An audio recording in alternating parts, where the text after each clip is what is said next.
नमस्कार, मैं श्री शरण गुप्त साहब। आप जो है डीजीपी के पद से रिटायर्ड हुए।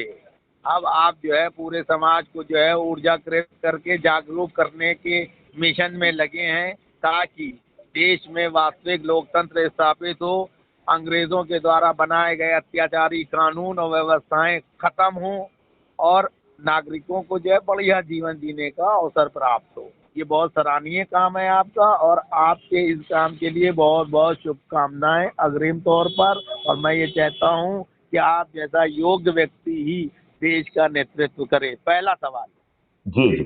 लोकतांत्रिक देश में नागरिकों को ईमानदारी से पूरे हक मिले, इसके लिए सबसे बड़ा अवरोध आप क्या मानते हैं? ये दुष्ट राजनेता जिन्होंने देश के साथ गद्दारी करके उनके ऊपर गुलामों के नियम कानून आज भी थोप के रखे हैं, जो दुष्टतापूर्वक अपने राजनीतिक लाभ के लिए घृणित कानून बनाते हैं, जिसमें भारतीयों से न्याय की भीख मांगने का हक भी छुड़ा लेते हैं। बिल्कुल सही है।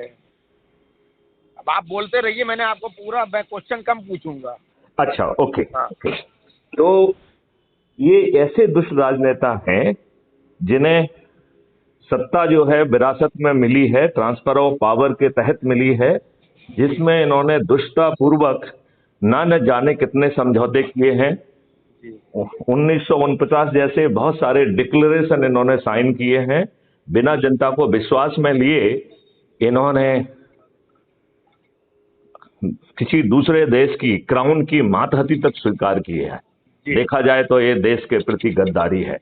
सही मायने में देखा जाए तो ये न केवल आपराधिक चरित्र के बाहुबली दुष्ट कुसंस्कारी राजनेता हैं, बल्कि ये अपने जो कार्यकर्ता हैं, जिनके कारण ये राजनेता बने हैं, जिन कार्यकर्ताओं ने इनके लिए दरी बिछाई हैं, जिन कार्यकर्ताओं ने इनके लिए कुर्सियां बिछाई हैं, लगाई हैं, जिन कार्यकर्ताओं ने इनके लिए जुलूस निकाले हैं, पुलिस के डंडे खाए हैं, जिन कार्यकर्ताओं ने इनके लिए अपना सर्वोच्च निछावर कर दिया है, इनके कहने पर जो है पुतले जलाए हैं, जुलूस निकाले हैं, हंगामे किए हैं, धरने दिए हैं, इनके आम सभा के लिए भीड़ इकट्ठी की है, इनकी पोलिंग बूथ पर ड्यूटी दी है, और लोगों को घर से निकाल के पोलिंग बूथ पर ले जाकर उनको जो है ना वोट डलवाए हैं इनके फेवर में। इन दुष्ट राजनेताओं ने उन्हीं कार्यकर्ताओं के साथ विश्वासघात करके अपराधियों को, दल बदलुओं को और अपने बच्चों को, और बच्चे भी कैसे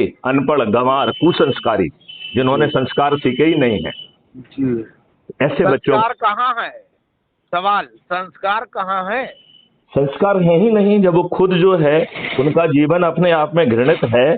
और जो बच्चा घृणित जीवन को देखेगा और सीखेगा, जो कि दूसरों की जो है ना बच्चियों को जो है काट के जो है अंगारे में जला देगा, वो कुसंस्कारी बच्चे वो अपनी गाड़ी में जो है ना लोगों को जो है ना रौंद देगा, ये यही सब देख रहे हैं, तो ये कुसंस्कारी ही है, स्वयं भी कुसंस्कारी। कैसे रुकेगा मान्यवर? ओ बड़ा